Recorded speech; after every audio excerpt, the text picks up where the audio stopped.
Le retour de Jésus-Christ. Jésus dit, « Ce qui arriva du temps de Noé arrivera de même lors de mon retour. » Matthieu 24, 37. Mais que s'est-il passé au temps de Noé? Les Écritures nous le décrivent. Vous pouvez lire en Genèse 6 à 1, 14 et Genèse 7, de 10 à 24. Jésus a affirmé qu'il reviendrait à la fin des temps, et ces textes de la Genèse nous font réfléchir de ce qui s'est passé du temps de Noé. Jésus nous a donné des signes avant-coureurs pour que nous puissions discerner cet avis de tempête avant son retour.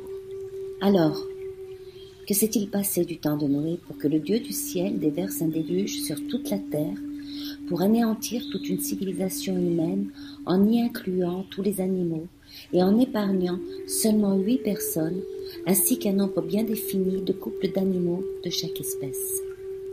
En premier lieu, nous aborderons les signes avant-coureurs du retour de Sa Majesté.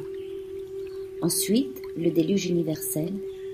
Et enfin, y a-t-il une application pratique pour chacun de nous qui sommes parvenus à cette fin des temps? Dieu, dans ces derniers temps, et nous le sommes, nous a parlé par le Fils qu'il a établi héritier de toutes choses. En y réfléchissant, Dieu nous a dévoilé le fond de sa pensée et de son cœur en nous donnant son Fils, Jésus-Christ. En 1929, le professeur Stonis organisa une expédition de recherche au nord du Caucase, en Turquie, sur le mont Ararat, afin de pouvoir y découvrir des traces de l'arche de Noé. Plus tard, en 1931, à une hauteur de 9600 pieds, soit près de 3000 mètres, l'équipe a retrouvé, sous des sédiments de glaise, une coque de bois répondant aux dimensions de cette arche. Ces chercheurs ont reconnu que ce n'était pas une preuve scientifique, mais trouver des vestiges d'un bateau à une hauteur pareille, ça nous donne à réfléchir.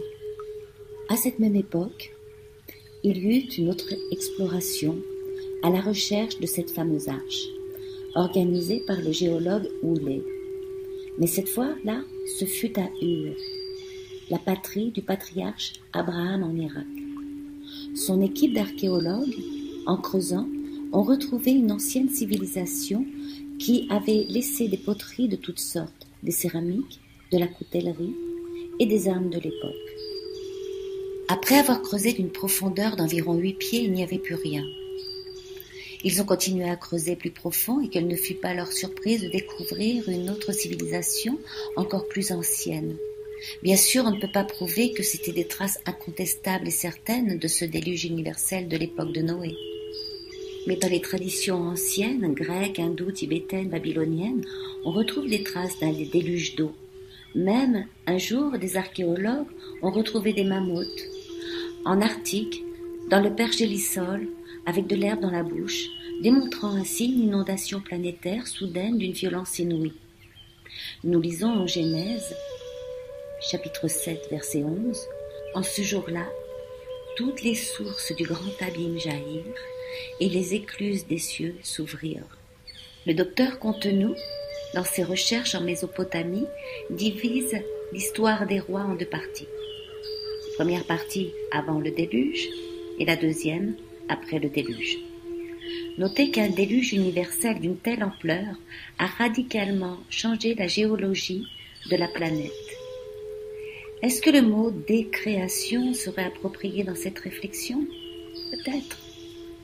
Il ne fait aucun doute qu'il y a eu un jour un déluge universel. Jésus en a parlé. Jésus nous a toujours dit la vérité. Il est la vérité. Ma curiosité aujourd'hui est de me pencher sur cette génération de l'époque de Noé. Pourquoi le déluge? Pourquoi un tel jugement de la part de Dieu sur tous les hommes? Dieu le dit lui-même, toutes les pensées de l'homme se portent chaque jour vers le mal, en Genèse 6, verset 5. Le cœur des hommes de cette génération était devenu semblable à un repère de démons, un refuge de leur perversion, une sorte de caverne d'Ali Baba recélant toutes les horreurs qui nous semblent inimaginables de nos jours. Mais il n'y a rien de nouveau sous le soleil. Voilà la raison du jugement. Souvenez-vous que le Seigneur ne fait absolument rien sans avoir au préalable révélé ses desseins à ses serviteurs. Dieu a toujours averti avant d'agir. Amos, chapitre 3, verset 7. Premier signe, l'explosion démographique. En ce temps-là, il y eut une surpopulation, et cela a entraîné des problèmes d'ordre politique, économique, moraux, sociaux et psychologiques. Ces gens vivaient dans une société de surconsommation, et leur slogan était « Mangeons et buvons, demain nous mourrons ». Ils vivaient dans l'opulence, menant une vie de dérèglement sous toutes ses formes, et sans scrupule, ils avaient humanisé Dieu et se sont divinisés. Ils vivaient constamment dans un cauchemar de dégradation humaine mêlée à l'immoralité. Deuxième signe, la violence. La violence était démesurée à l'échelle planétaire, assassinats, guerres, actions terroristes, les émeutes étaient présentes chaque jour. Troisième signe, athéisme et matérialisme. Ma Bible me dit que c'était une génération impie, plus de Dieu, plus de frein. Si Dieu n'a pas épargné les anges qui ont péché, à combien et plus forte raison l'on se doit de veiller sur nos âmes. Vanité des vanités, l'homme a toujours été ce qu'il est, foncièrement mauvais. L'histoire nous apprend que l'on n'apprend rien de l'histoire, et rien de ce qui est humain ne saurait m'étonner. En Jérémie 17, 9, nous lisons « Le cœur est trompeur par-dessus tout, et désespérément malin, qui le connaîtra ». Dans le livre de la Genèse, chapitre 4, verset 9, nous lisons « Et l'Éternel dit à Caïn, où est Abel ton frère ?» Et il répondit « Je ne sais, suis-je le gardien de mon frère, moi ?» Et aussi en Jean, chapitre 8, verset 44, nous lisons « Caïn a tué son frère et Caïn était menteur, comme son père, le diable. » Que ce soit un papou dans la jungle qui tue son prochain avec une lance, ou que ce soit un avion doté d'une arme atomique, il n'y a pas de différence à l'assassinat des humains. Quelqu'un a dit un jour, lorsque les dieux meurent, l'homme ne retrouve que son corps. D'ailleurs, sans la grâce de Dieu, l'homme demeurera toujours et agira toujours comme un animal. Et l'apôtre Paul nous le rappelle dans la lettre aux Corinthiens, la première, au chapitre 2, au verset 14, « L'homme animal ne reçoit pas les choses de l'esprit, car elles sont une folie pour lui, et il ne peut les connaître. » Cet animal soi-disant intelligent a en lui cette recherche de nouvelles sensations telles que les drogues, les boissons alcoolisées, la perversion du sexe sous toutes ses formes, le pouvoir de l'argent, la gloire, bref, tout ce qui lui donne l'impression de combler son vide intérieur. Leur fin sera leur perdition. Ils ont pour Dieu leur ventre, ils placent leur gloire dans ce qui leur fait honte et ils ne pensent qu'aux choses de la terre. En réalité, les gens de la génération de Noé avaient pour Dieu leur ventre. Il faut bien se rendre compte que c'est après Seth que le déclin de la foi s'est accentué jusqu'à ce que Noé arrive. Quatrième signe, le troc de la spiritualité contre la sexualité. Peut-être que vous allez me demander où est-ce que je trouve tout ça dans le récit de Noé. Je le vois en Genèse 6, 2, lorsque les hommes eurent commencé à se multiplier sur la face de la terre et que les filles des hommes leur furent nées, les fils de Dieu virent que les filles des hommes étaient belles, et ils en prirent pour femmes parmi toutes celles qu'ils choisirent. Les fils de Dieu virent que les filles des hommes étaient belles. À ce sujet, il y a eu plusieurs interprétations aussi loufoques et irréalistes les unes que des autres sur ce passage des Écritures. Bien sûr, sans l'aide de l'Esprit Saint, personne ne peut saisir le sens profond du terrain sacré de la Bible. Nombreux s'y sont risqués, se sont vautrés dans l'hérésie de leur imagination. N'oublions jamais que Sa Majesté Céleste est un Dieu d'ordre et ne fait jamais errer ses brebis dans une confusion chaotique mentale. Certains ont vu dans ce passage des extraterrestres, et en passant, un scientifique de la NASA a dit que le jour où des extraterrestres viendraient sur cette terre, ce serait fini pour nous, car ils seraient avancés d'une technologie 1000 fois, pour ne pas dire millions, supérieure exponentielle par rapport à nous. Et en plus, nous serions, à leurs yeux, comme des primitifs, et pas de taille, pour les combattre. Mais pour moi, cela sera toujours de la fiction. D'autres y ont vu des anges déchus. Rappelez-vous que les anges n'ont pas de sexe. Ils sont les esprits créés par Dieu pour le service de sa majesté. Ils n'ont pas le pouvoir, comme l'homme, de procréer. Matthieu 22, 29. Jésus leur répondit, « Vous êtes dans l'erreur, parce que vous ne comprenez ni les Écritures ni la puissance de Dieu, car à la résurrection, les hommes ne prendront point de femmes, ni les femmes de Marie, mais ils seront comme les anges de Dieu dans le ciel. » Par ailleurs, la Bible enseigne que ceux qui marchent par la foi sont fils de Dieu, car vous êtes tous enfants de Dieu par la foi en Jésus-Christ. Galates, chapitre 3, verset 26, Romains 8, 14, car tous ceux qui sont conduits par l'Esprit de Dieu sont enfants de Dieu. Reprenons. Lorsque les hommes eurent commencé à se multiplier sur la face de la terre, et que des filles leur furent nées, les fils de Dieu virent que les filles des hommes étaient belles, et ils en prirent pour femmes parmi toutes celles qu'ils choisirent. Les fils de Dieu, Seth, en Genèse 4, 26, Seth eut aussi un fils, et c'est alors qu'on commença à invoquer le Seigneur. Fille des hommes, Caïn, Genèse 4, 16, puis Caïn s'éloigna loin de la face du Seigneur. Ici, nous voyons donc que cette lignée des fils de Dieu, Seth, fut attirée par la lignée infidèle des filles des hommes, Caïn, et au travers ces unions illicites, ces générations produisirent une civilisation corrompue, sexuellement parlant. Viol, sadisme, bestialité, pédophilie, orgie sexuelle, homosexualité, inceste, perversion de toutes sortes et j'en passe. De nos jours, est-ce que certains enfants de Dieu sont unis avec des enfants des hommes rejetant Dieu, autrement dit des enfants de l'adversité ou encore appelés diables? Assurément, la sexualité a été divinisée par les hommes et les femmes de notre temps. Ma Bible me dit qu'à la création, Dieu avait créé la sexualité et cela fut très bon pour ses créatures. Mais l'adversaire, le Satan, la chair, le raisonnement, l'a corrompu. Moi je vous dis que, tant qu'il y aura des impuretés dans ce monde, nous aurons toujours besoin de ce livre si poétique, le Cantique des Cantiques. Noé veut dire repos. Ce n'est pas Noé qui un jour a décidé « Tiens, je vais faire une œuvre pour Dieu ». Mais c'est bien le Seigneur qui appela Noé pour l'œuvre qu'il avait préparée à l'avance, lui-même. En Éphésiens, chapitre 2, verset 10, nous lisons « Car nous sommes son ouvrage, ayant été créés en Jésus-Christ pour les bonnes œuvres que Dieu a préparées d'avance afin que nous y marchions. » Noé a donc été choisi par Dieu, élu par sa grâce, uniquement sa grâce. Il a donc été sélectionné pour une tâche exceptionnelle, celle de construire un bateau selon les dimensions exigées par Dieu lui-même. Imaginez la scène. Il n'était jamais tombé de pluie sur la terre, car le Seigneur n'avait jamais fait pleuvoir sur la terre, mais une vapeur d'eau s'éleva de la terre et arrosa la surface du sol. Les gens n'avaient jamais vu de bateau. Les moqueurs lui disaient « Que construis-tu là, Noé ? Avec ton marteau, tes planches, es-tu en train de devenir fou ?» Noé leur répondait « Dieu m'a dit qu'un jugement vient sur la terre. Il va y avoir un déluge d'eau. Vous devez changer de vie maintenant. » Tous se moquaient de lui. Et cela a duré pendant 120 ans. Noé est un anticonformiste. Il prêchait un jugement à venir. Il luttait contre le courant de son temps.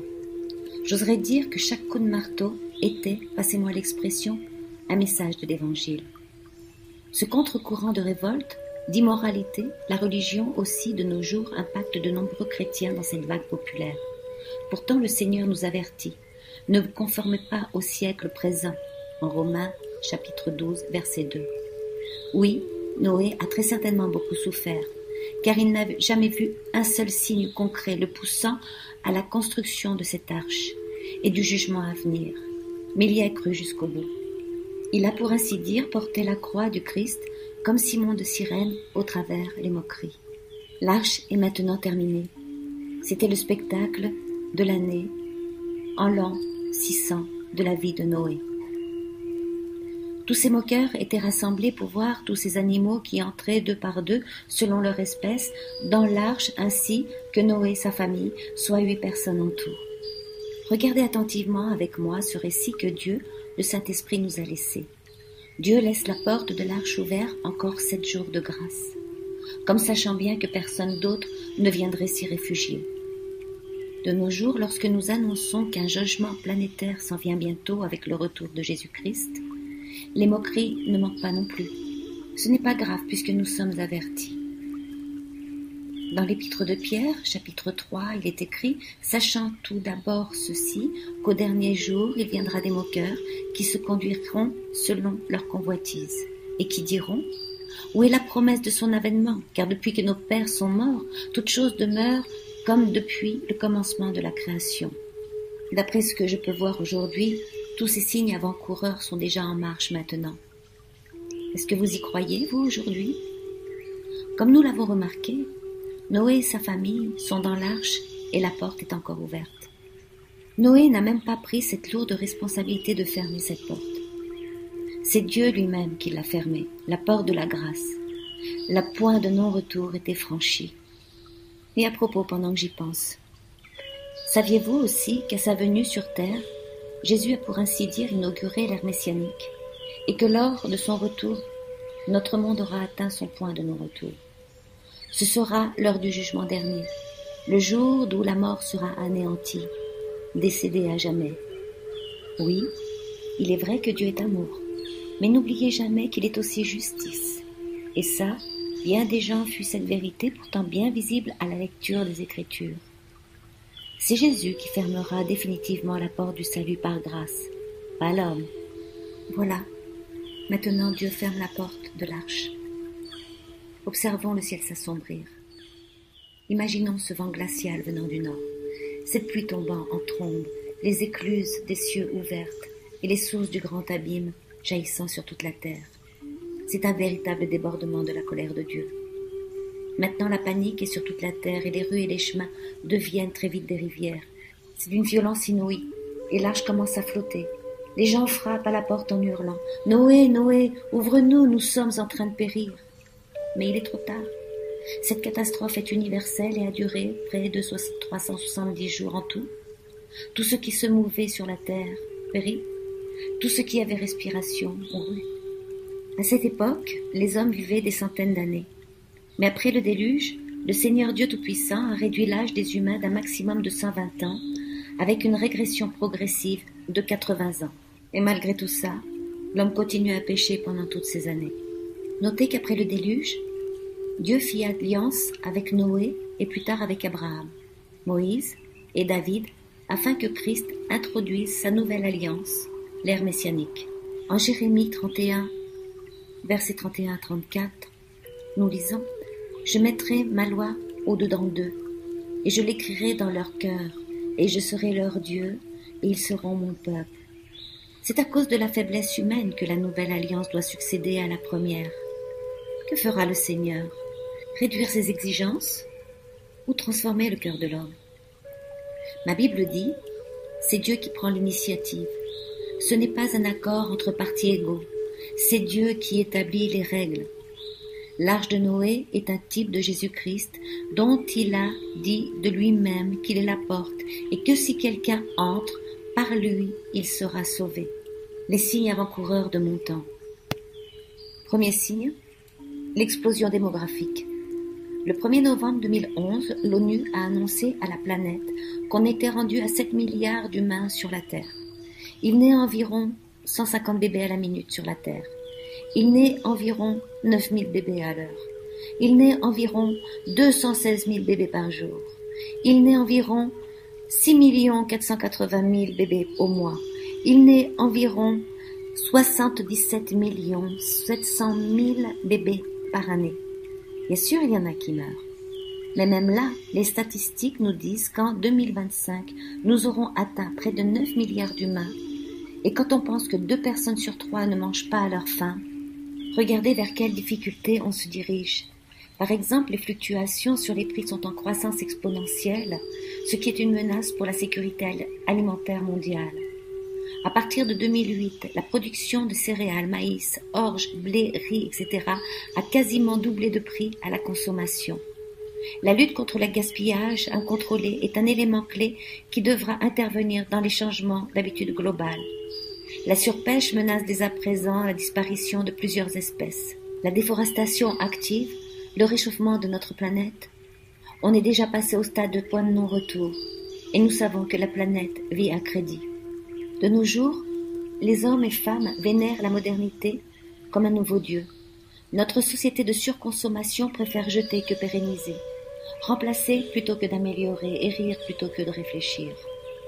La grande majorité des scientifiques s'entendent pour dire qu'on court vers une catastrophe planétaire irréversible, car, de par sa nature, l'homme est suicidaire.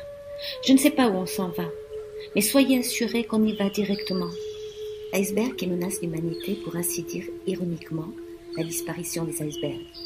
Malgré les preuves irréfutables, nous restons de glace face aux difficultés qui pointent à l'horizon, car nous nous croyons invincibles. En fait, nous nous comportons exactement comme les passagers du Titanic, convaincus que rien ne peut nous arriver. On fonce à pleine vapeur vers les icebergs en se disant « Ce n'est pas grave, ils vont s'effondrer comme neige au soleil ». Cependant, contrairement à l'expression « pas de panique sur le Titanic », nous devrions commencer à paniquer et entreprendre de nouveau la construction d'une autre célèbre embarcation, comme celle de l'Arche de Noé, mais il est trop tard. Deuxième signe, la violence. Lorsque Dieu regarde la terre aujourd'hui, est-ce meilleur qu'à l'époque de Noé? Nous sortons à peine d'un traumatisme de 2 guerres mondiales. Nous sommes menacés de guerres atomiques, nucléaires, biologiques, chimiques. Nous assistons impuissants à des génocides planétaires, des massacres en tout genre, en tout lieu et pour toute raison. La guerre est partout, où se trouve l'homme, sans oublier les guerres économiques, écologiques, qui menacent de faire sombrer notre monde dans la disette. Les gouvernements s'en vont inévitablement vers la faillite. Ce n'est qu'une question de temps. Troisième signe, la dépravation sexuelle de l'homme. On sait tous qu'en quelque part, la sexualité dont la nature est détournée engendre la violence. Retenez la gradation de la corruption humaine que Dieu nous révèle, Dieu le Saint-Esprit, en Romains 1, versets 18 à 32, et 1 Pierre 4, versets 3 à 6. Les corps des hommes, des femmes, des enfants sont exploités à l'échelle mondiale, via Internet et tous les autres moyens que les pervers peuvent imaginer. Tout pour nous salir les yeux du cœur. Les films pornographiques sont dépassés à comparer de ce que les hommes peuvent faire dans leur corruption et leur perversion sexuelle d'aujourd'hui. En Éphésiens 5, 12, nous lisons « Car il est honteux de dire ce qu'ils font en secret, mais tout ce qui est condamné est manifesté par la lumière, car tout ce qui est manifesté est lumière. » J'oserais dire que même si je n'ai pas de chiffres là-dessus, qu'il y a plus de prostituées mâles et femelles sur l'île de Montréal que de missionnaires dans le monde entier. Oui, les filles des hommes sont une tentation pour les fils de Dieu. Quatrième signe, la planète est malade. Je vous suggère de lire le contexte de ces paroles en parallèle des références suivantes, Matthieu 24, 1 à 39. Jésus nous dit qu'il y aura des bouleversements sur la terre, des signes dans le ciel avant son retour. Qu'est-ce que nous entendons et voyons dans l'actualité presque tous les jours aux informations? Augmentation des tremblements de terre, sécheresse et famine sur la planète, inondations, dégel du pergélisol dans les pays nordiques, feux de forêt incontrôlables, éruptions volcaniques, pollution hors contrôle, amincissement de la couche d'ozone, menace d'impact d'astéroïdes, réchauffement de la planète, augmentation d'ouragans et de tornades de plus en plus destructeurs, et ma liste est encore très longue, et toutes ces catastrophes planétaires de mon damier se sont échelonnées sur une période d'à peine 80 ans. Chaque jour, en Chine et aux Indes, on place sur les routes au-delà de 10 000 nouvelles voitures tous les jours. Le pétrole n'est pas inépuisable. L'exploitation exponentielle des richesses premières de certains pays prépare le pire. Au Canada, il ne peut y avoir plus polluant que les sables bitumeux de l'Alberta. C'est sûr et certain que la nature se vengera très bientôt, si je peux m'exprimer ainsi, pour mieux vous faire comprendre ces réflexions. Cinquième signe, le déclin de la foi. Jésus a dit « Mais quand le Fils de l'homme viendra, trouvera-t-il la foi sur la terre ?» Le Seigneur nous dit que, dans les derniers temps, il y aura la famine sur toute la terre, la faim et la soif d'entendre la parole de Dieu. Je n'oserais même pas essayer de vous faire comprendre ce que c'est de ne pas entendre la parole de Dieu, car aujourd'hui, elle est peut-être même nos propres pour certains d'entre vous. Ma Bible me dit « La charité du plus grand nombre se refroidira » en 2 Timothée 3,4. De nos jours, il y a un vent glacial dans les rassemblements autour de Dieu appelé Église, exactement comme à l'époque de Noé. des hommes et des femmes sans Dieu et aimant le plaisir plus que Dieu.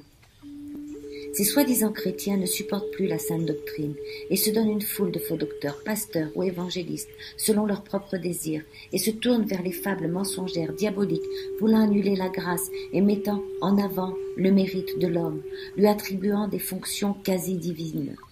Les soi-disant églises sont en fait des clubs sociaux de soi-disant chrétiens, où l'on va divertir les boucs au lieu de partager avec les brebis qui sont déjà chétives et sous-alimentées.